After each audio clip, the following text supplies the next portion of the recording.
Hello,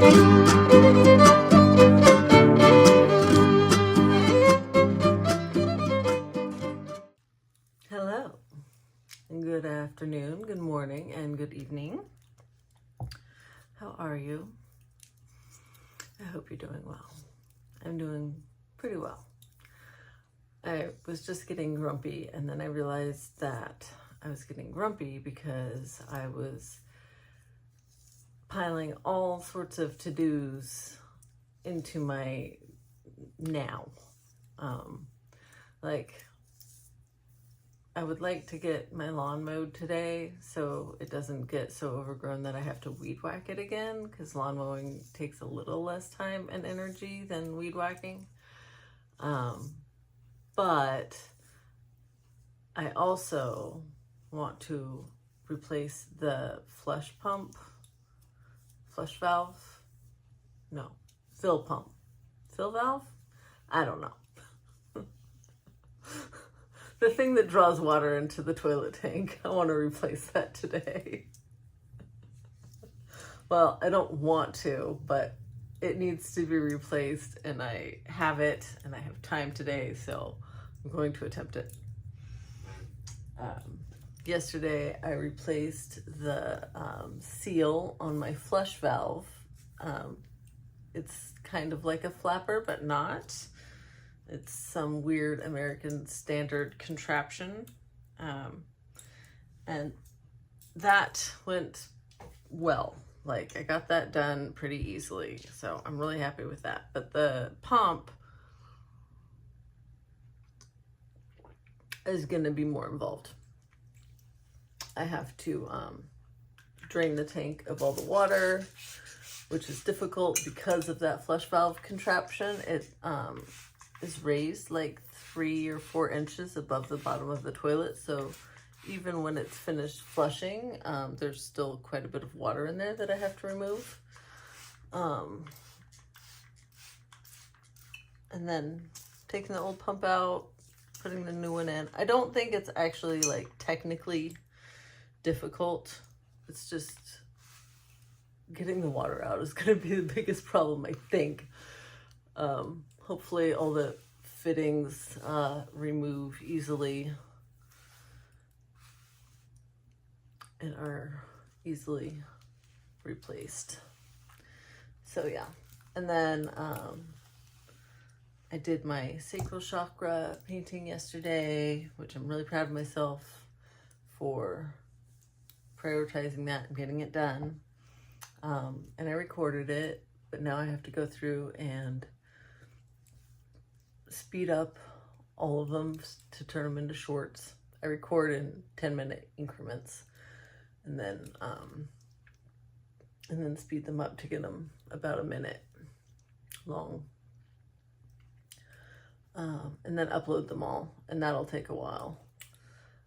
And then I also have my weekly call, I think, today with my online friends, and I am looking forward to that. I always have fun talking to them. But that usually takes like an hour to 2 hours, so that's a chunk of time. And yeah, I just realized that I was just getting all worked up about time, and I was like, you know what? Just worry about right now, right this minute, Jules. Just pull it back. Be here now. One thing at a time. The stuff that gets done will get done, and the stuff that doesn't will wait for another day. It's just how it is, right? I know this, and I keep having to like relearn it. I feel like every day I have to start over. Yesterday I went to the carnival that I talked about, the street fair, and it was pretty fun. I got a palm reading for the first time, and that was fun and delightful. She said that all the big changes that I've been waiting for are going to happen this year. including finding my soulmate. So we'll see what happens with that. And then I got a new ring that I love a whole bunch. And let me finish this braid, because the other thing that I got is my favorite, and I am so happy with it. And after I bought it, I just kept it in my hand, and it feels so good in my hand. Like I feel like, it's gonna sound weird, but it feels like a missing part of me. It's so, I just love it. Okay, let me get my little band on here.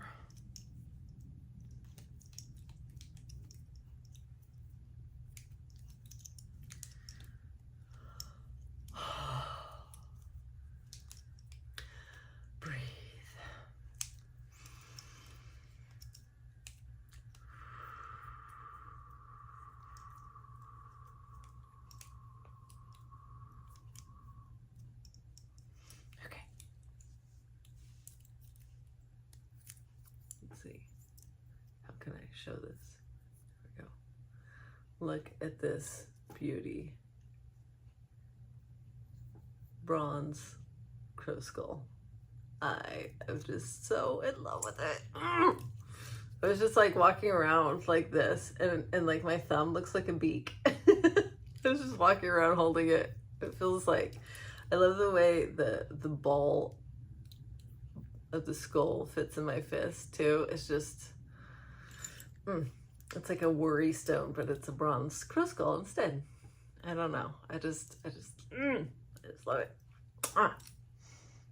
So precious.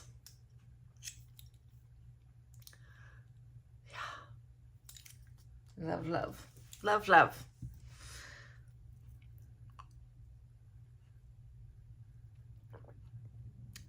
All right. Let's see what I've got on my list to talk about today. Oh yeah, I'll link it down below, but I watched a Kara Loewentheil. I've talked about her a few times, her 2 podcasts and her book.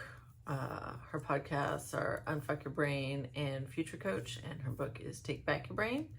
And now she is also on YouTube, and I can't remember if her channel is just her name. I think it might be. But anyway, when I link the video below, you'll know. But she was talking about how the void goes with you. Hedonic adaptation. And I've talked about this a few times, how I just never feel satisfied. Like once I accomplish something, I'm like on to the next. And I always felt like it was particularly bad in me because like I've been all over the place with my career. I used to move every year until I inherited this house. But apparently it's something that everyone suffers from. And I talked about like needing to learn to be happy here in this house and with the income I have before manifesting anything more, because if I can't learn to be happy here, then I don't think I'll be able to be happy when I have more either. And she like totally verified that. But also I think no matter what we do, we won't really like be 100% happy, because the void is like built into our human nature. It is always seeking problems to solve. Even if there aren't really problems, like if there aren't big problems, it'll find small problems and turn them into mountains. And it was so funny because it's like it reminded me of Wherever You Go, There You Are. And wherever you go, there you are, and the void is still with you. Like you can't outrun it. You can't outperform it. You can't You can't beat it. It's just, it's built in to the system. Like, it's always going to be there. So her advice was just to like recognize that and accept it and acknowledge it. Like, okay, I see you, Void. I get it, but we're actually safe here and things are pretty good. Like, you know, if they are pretty good. I'm not telling you to stay in a scary situation or a situation where you can't be yourself, where your needs aren't getting met. That's a different thing. But if all your needs are actually getting met and most days are pretty good, you probably don't need to change a whole lot. It's probably just the void trying to, I don't know. I don't know why it's there. Well, I mean, it's how it's built in through evolution. It's how we've got to where we are. Like, that constant need to strive for more is how we've gotten to where we are. But I don't think that's entirely a good thing. I think acknowledging that the void is there and questioning its motives often is important, because, I mean, that's how, like, striving for more and more and more is how we end up with, like, crazy piles of discarded clothing in Africa and all the mess we have. Like, we really need to question our motives more often and maybe say, you know, maybe I don't need more. Maybe I don't need more. Especially if it's going to cost the environment or cost whatever.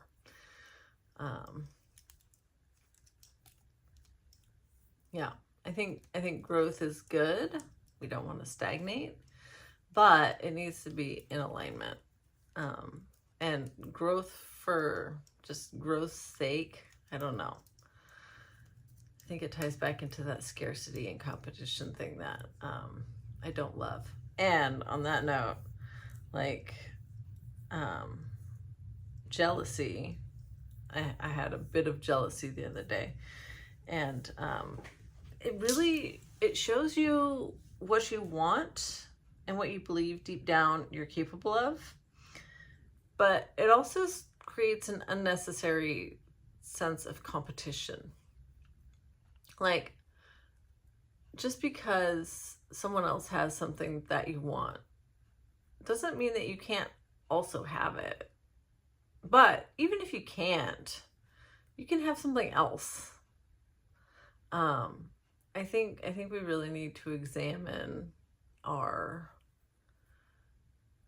feelings when these hard feelings come up. Yeah. Just kind of ran out of steam there again.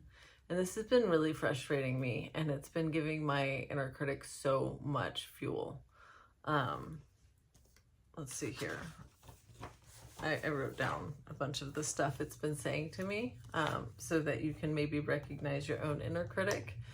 Because as soon as you recognize it, just recognizing it takes some of its power away.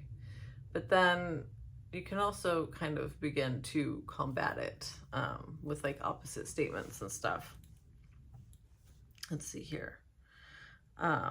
Okay, so it's told me, you've never been popular in real life. What made you think that you could be any more popular on the internet? No one actually likes you when you're authentic. What else? Who do you think you are? What made you think you have anything of value to say? Go back to being a listener. Let people who know how to interact with others share their stories. You're too weird, too discombobulated, and awkward for anyone to want to listen to. Thanks. Thanks, Inner Critic. Thanks for that pep talk. You're so helpful. But it, like, my difficulty keeping track of what I'm talking about and, like, staying on track has been really showing me why I have been so quiet and such a listener for so long. Because people get, like, really antsy if you lose track of your topic while you're talking, and they don't want to wait around for you to catch up. So then they just start talking often. And I just got used to, like, not even trying, because I knew that I'd get lost in the middle of it, and then no one would have the patience for me to figure out where I was and get back on track. So everything was just half said. And then later, often I'd remember, of course, what I wanted to say. And, like, no one got to hear it, because it just, you know, got lost in whatever's going on up here. I have no idea. So yeah, but I think noticing them and saying, hey, wait a minute, that's not me. That's my inner critic. That's, like, I guess maybe it's worried about my well-being and worried that people are going to say mean things to me on the internet because I can't keep track of what I'm talking about. And so it's trying to get me to stop so that I won't be open to criticism. But like I've said several times, my main reason for doing this is to get used to expressing myself. And I was hoping that I would get better at expressing myself. And I think I have. I think I've gotten quite a bit better from like day one. But I'm beginning to realize that maybe I won't ever be, like, a great orator. It's possible that I will always get lost, like, mid-thought, and then have to talk about something else for a while until it comes back to me, or maybe it won't. Sometimes it just never returns, whatever that thought was. So yeah, we'll see where this goes. My inner critic has also been trying to get me to script my episodes, like pick a topic and script it. And it's possible that that this channel will go more that route in the future, but I don't think doing that would help me get used to trying to talk like this, and I want to use this sort of as practice for talking to people in real life as well.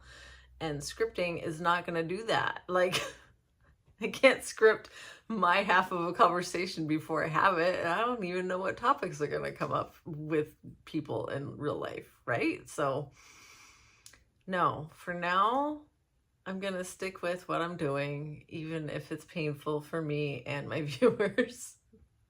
For those of you who are here, especially this late in the video, thank you so much for being here. I appreciate you. I love you. May you be happy, may you be healthy, may you be wealthy, and may you feel at ease. Until next time, bye-bye.